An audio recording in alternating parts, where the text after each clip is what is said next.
गिबियाव साफ्रोमखौबो बरायग्रोबाय हादरनि गेजेराव मोनसे अभियान सोलिबाय थानाय जे साखोन सिखोन अभियान आरो बे अभियाना दायो फैयै फैयै 10 बोसोर आबुं जानायनि लामायावसै जर'खायै माहारिनि बिफा महात्मा गान्धीनि जे बिनि थांखि आरो बिनि सानस्रिखौ लानानै जे हादरनि गेजेराव मोनसे साखोन सिखोन अभियाना जे सोलिबाय थादों आरो बे आयदाखौ लानानै दिनै जोङो सावरायगोन आरो बे आयदानि सावरायनायावनो जोंजों दंफैयो क'क्राझार मिउनिसिपाल बर्डनि चेयारपारसन मुस्रिमा प्रतिभा ब्रह्म नोंथांखौ गिबियाव बरायग्रोबाय खुलुमबाय जों मिथिनो मोनदों मेडाम जिहेतु क'क्राझार मिउनिसिपाल बर्ड बे हिसाबै नोंथाङा बिबान लानानै खामानि मावगासिनो दं स्पेसियेलि क'क्राझार सहरखौ माबोरै साखोन सिखोन खालामनांगौ बेफोर गासैखौबो नोंथाङा जे बिबान लानानै खामानि मावगासिनो दं दासिम माबायदि साखोन सिखोनै सोलिगासिनो गिबियावनो बयनिबोसिम आंनि हामलायनायखौ बावहरग्रोबावबाय दिनै जोङो क'क्राझार सोहोर नोगोरखौ मोजां साखोन सिखोन जाहाथे माने लाखिनो हायो बेनि जों गोबां खामानि बेबायदिनो लाबाय थायो आवगोलनिफ्रायबो नाजाबोदों दाबो जों गोबाङै नाजाबाय थादों दा आवगोलावहाय माने जोंनि क'क्राझार नोगोर जेखौ दिनै जोङो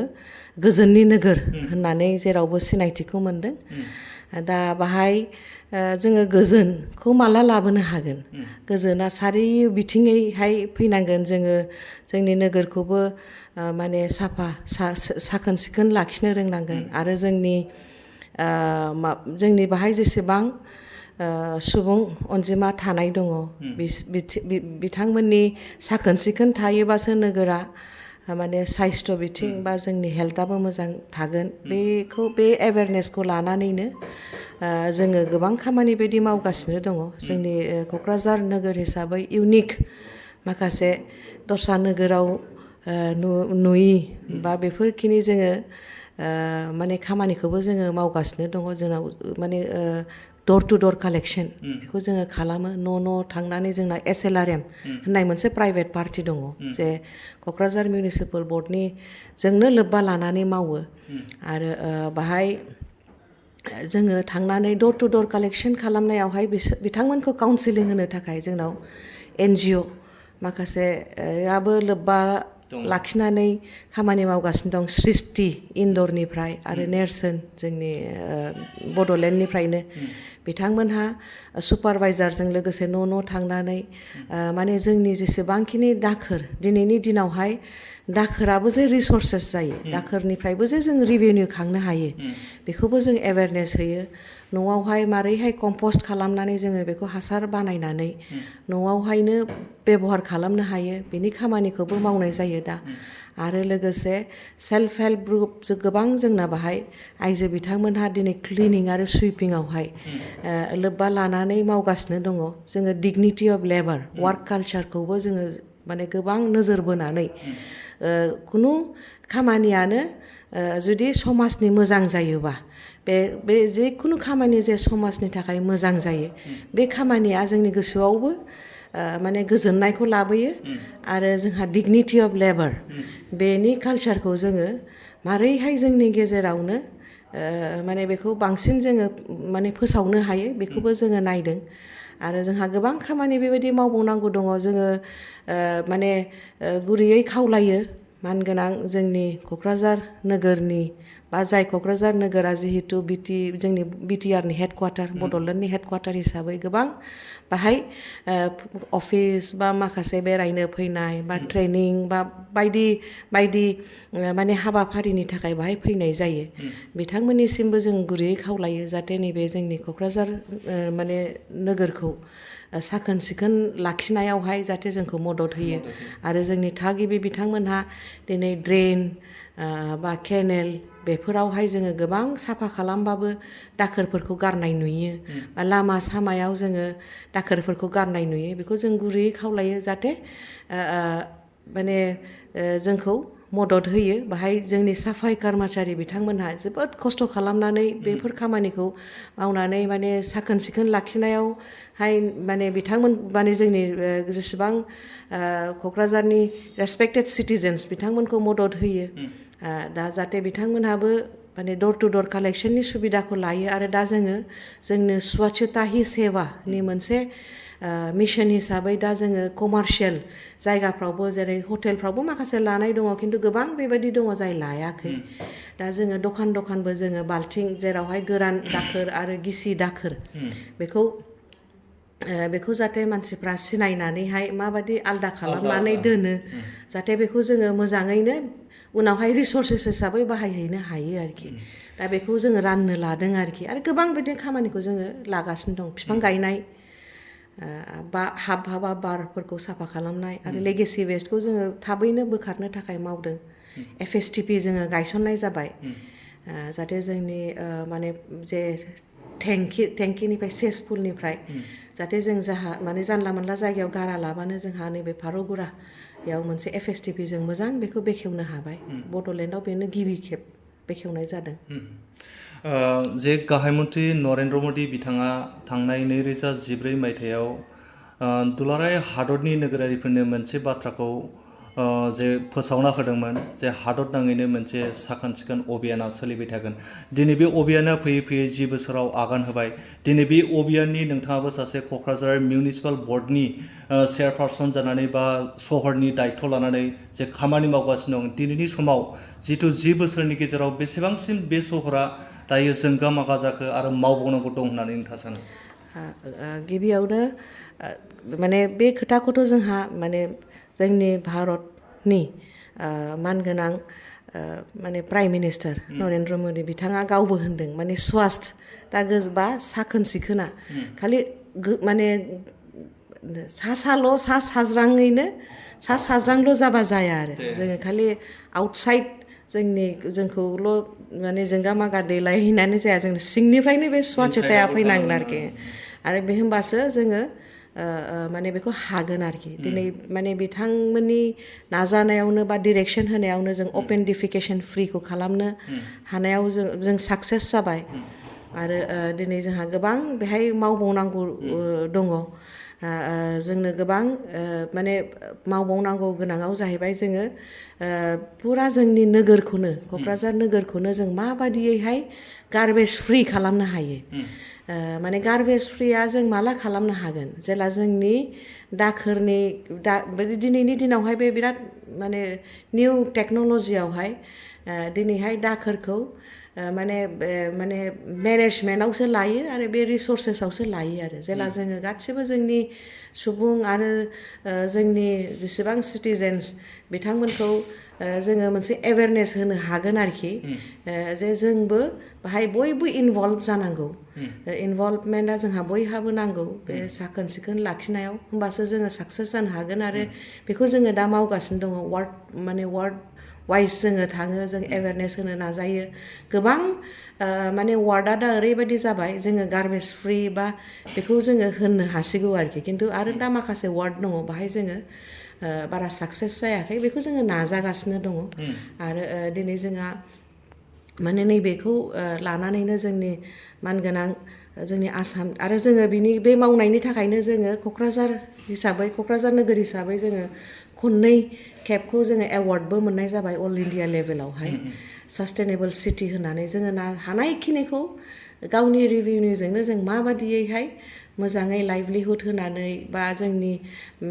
क्लिनलिनेस लाखिनायावहाय मेनेजमेन्ट खालामनो हायो बेखौ जों नाजाबाय थादों जोंनि बेनो थांखि जाहाथे बयनोबो जों मोजां सुबिदा होनो हायो आरो बाहाय जोंनो सुबिदा होनायाव जोङो बयनिबो कअपारेसनखौबो लुबैगोन आरो बाहाय दिनैबो जोंहा स्वच्छता ही सेवानि मोनसे प्रग्राम दिल्लीयाव जादोंमोन जोंनि माखासे बिनि कर्मचारिफ्राबो माने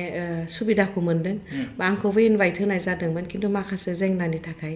थांनो हानाय जायाखै जों सानै चेयारपारसनखौल' बाहाय इनभाइट खालामनाय जादोंमोन आसामनिफ्राय खिन्थु आङो जोबोद गोसो माखासे न'खरनि जेंनानि थाखाय आं बाहागो लानो हायाखै आरो जोङो मावलांबाय थागोन आरो बिदिनो नैबे 2 अक्ट'बर जायखौ बुङो माहारिनि बिफा महात्मा गान्धीनि जोनोम सान बे जोनोम साननि समाव जे हादर नाङैनो मोनसे स्वच्छता जे साखोन सिखोन अभियान बेयो दायो 10 बोसोराव आबुं जानो थांगासिनो दं मानि थाखाय जे माहारिनि बिफाखौ बिथा खालामनानै जे सस्यता बिदि हाबाफारिखौ लानाय जादों? The father of nation, Mahatma Gandhi, या बापुजि, या बिथाङा जेब्लाबो माने साखोन सिखोन सिंनिफ्रायनो साखोन सिखोन जानानै फैयोबा स्पिरिचुवेल माइन्ड फिजिकेलि आरो स्पिरिचुवेलि जुदि जों हेल्दी जायो होमबाना जोंनि माने आवगायलांनायाबो जोङो थाबायलांनायावबो जों नेशन बिल्डिंआवहाय जोङो साबसिन हामसिन आवगायलांनो हायो आरो नेशनखौ जोङो सारा मुलुगनाङैनो बिख्यात लांनो हायो आरो दा जोंहा बयबो गावनो डिगनिटि अफ लेबारखौ लानानै गावहानो जे इसोरा जोंनो आथिं आखाइ हरदों गावनि खामानिखौ गावनो मावनानै जे जोङो नेशन बिल्डिंआवहाय आवगायबोनांगौ आरो दा स्वच्छता बा क्लिनलिनेसआ जोंना फ्रम विदिन फैनांगौ जोङो गावनि खामानिखौ गावनो मावनांगोन दा बापुजिया जोंना गावनि जेसेबांखिनि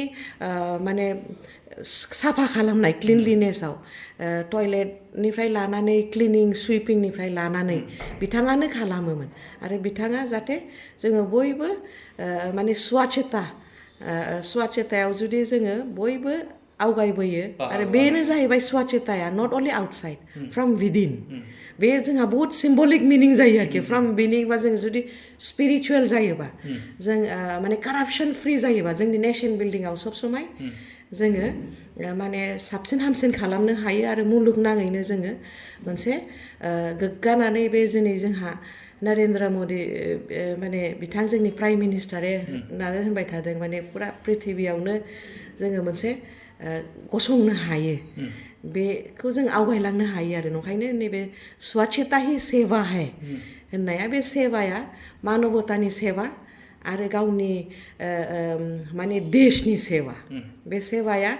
through cleanliness from outside and from within बेखौनो लानानै बेखौ निश्चय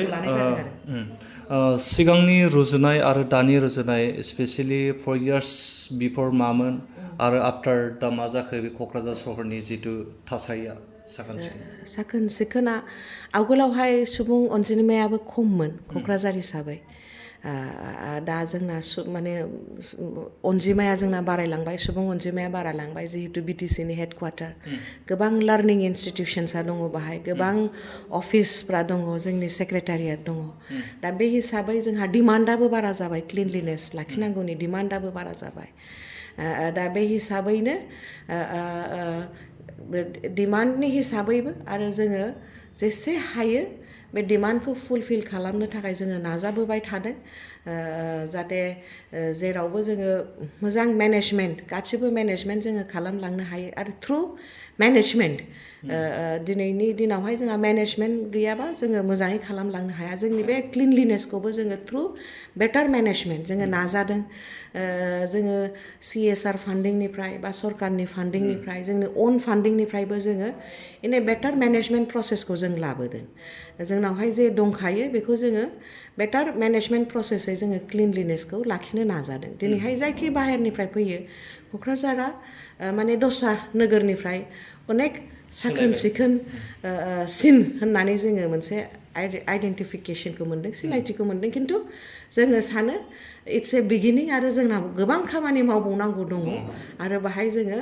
जोंनि रेसपेक्टेड सिटिजेन्स क'क्राझारनि मानगोनां सिटिजेन्स बिथांमोननि क'अपारेसनावसो जोङो हागोन आरोखि जोङो एभ्रि वार्ड जों लुबैयो जोंनि सेनियर सिटिजेन्स जोंनि इन्टेलेक्चुवेल्स आइजो लाइमोन बिथांमोना फैनानै जाहाथे जोंखौ माने मदद होयो आरोखि वाल पेन्टिंफ्राव एवारनेस होयो बा जोंनि माखासे बायदि बायदि बिबानफ्राव जों एवारनेस होयो बे डोर टु डोर कालेक्शन खालामनायावहाय जाहाथे जोंखौहाय बांसिन इन्डर्समेन्ट होनानै जोंखौ मदद होयो होनबा जों सानो जोंहा गोबां जे मावनांगौ जोंहा लेगेसि वेस्टआ दा जोङो बेखौ गोबां समनिफ्रायनो बे लेगेसि वेस्टखौ गालांनाय जाहैबाय माने दा माने गोबां समनि दाखोर दा बे दाखोरानो दिनैहाय माने जोंहा मारैहाय बेखौ बोथ्रोदनांगौ होननानै जोङो बाहेरानि टिम जोङो रायलायनानै खारन जोंनाव बे मेसिनारिसआ गैया दा मेसिनारिसखौ जोङो बेखौ जोंनि माखासे फान्डिंनिफ्राय जोंनि सरकार बिटिआर सरकार मानगोनां प्रमद बर' सार आरो मानगोनां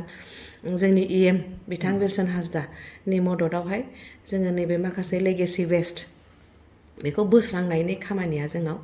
जागासिनो दं आरो बाहाय माने दा बेखौ जोङो नाजादों आरो माने जोङो आलदा जायगायाव जों गार्बेजखौनो फ्रि खालामनायनि नाजादों आरो थेवब्लाबो बिनि गेजेरावनो जोङो आलादा जायगायाव नायदों अबाहाय जोङो मानसिफोरनो लाइभलिहुड होनानै माने मोजाङै जोङो वेस्ट मेनेजमेन्टखौ खालामनो हायो आरो जोङो सानो जे प्लान्टेसन बा माने नोगोरखौ समायना खालामनायाव दिनैहाय जे क्लाइमेटनि जे प्रब्लेम जादों जास्टिस माने क्लाइमेट जास्टिसाव जे जोंहा मावनांगौ हिसाबै जोङो ग्रिन बड'लेण्ड मिशना जोंहा दिनैहाय लन्च खालामनाय जाबाय बेखौ जों नोगोरावबो जों माबायदि बेबहार खालामनो हायो बेनि थाखाय जोङो बिफां लाइफां गायनायनि बिबार गायनायनि बा समायना खालामनायनि बा मोजां मोजां पार्क बानायनायनि खामानिया जागासिनो दङ जोङो UIDF नि फार्स्ट जोंना कन्भेनसन सेन्टार बे टाउन हल बेखौबो जों हाब्रुबारियाव थाबैनो जोंनि मानगोनां प्रमद बर' सारा बेखौ माबानाय जाबाय बेखेवनाय जाबाय बेफोर आरो जों सिटि वाटार प्रजेक्टखौ साक्सेसफुल खालामनायनि थाखाय दा खामानि मावगासिनो दङ दा आरो जेसे हायो जोङो माने मानसिफोरनो जे सुबिदा होनो हायो जोङो लाइट बा स्ट्रिट लाइटखौबो जोङो मेनेजमेन्ट खालामनो नाजागासिनो दङ दा बेफोरखौ माने बेफोरो जाहैबाय जोंनि सिटि मेनेजमेन्टआव बेफोरबो गोलैयो हिसाबै जोङो बेखौ थाबैनो साक्सेस खालामनायनि थाखाय जों माने नाजागासिनो दङ निस्सय बिथाङा जिथु हादरनि गेजेराव सोलिबाय थानाय स्वच्छता अभियान बे अभियानाव सासे क'क्राझार सहरनि मिउनिसिपाल बर्डनि मासिगिरि हिसाबै बे हाबाफारियाव बे अभियानाव नांथाबफानानै दङ दायो बेखौसो बुंगोन नोंथांनाव जे फैबाय थानाय जे गान्धी जिथु 2 अक्ट'बर बिनि लोब्बायै मा मेसेज सानो नोंथां आङो बेखौनो गुरैयै माने खावलायनो सानदों जे फैदो जोङो बयबो स्वच्छता ही सेवा है बा जोंनि साखोन सिखोन लाखिनायानो मानबतानि मोनसे सेवा जों बयबो ज' जानानै जाहाथे जोंनि न'खर जोंनि नोगोर जोंनि समाज जोंनि देश जोंनि हादोर बेहाय जोङो बयबो जाहाथे गोसो मोदोमैनो ज' जानानै जोङो स्वच्छता ही सेवा नि बे मोनसे मिशनखौ लानानै जोङो आवगायलांनि आरो जोङो माने जोंनि बेखौनो जोङो मानबनि मोनसे सेवा जोंनि माने समाजनि सेवा जोंनि देशनि सेवा लानानै जोङो आवगायलांनि आं बे मेसेजखौनो गुरैयै बयनिबोसिम माने बुंनानै बयनिबोसिम आंनि हामलायनायखौ खनसे बावबावबाय नंगौ बिथांजोआनो जाहैबाय क'क्राझार मिउनिसिपाल बर्डनि चेयारपारसन मुस्रिमा प्रतिभा ब्रह्म बिथांनिसिम फिन खेबसेबाव साबायखर दिनै बेखिनियाव साखोन सिखोन अभियाननि बेखौ लोब्बा लानानै सावरायनाया बेखिनियावनो थुंगेबाय गोजोन्थों बयनिबोसिम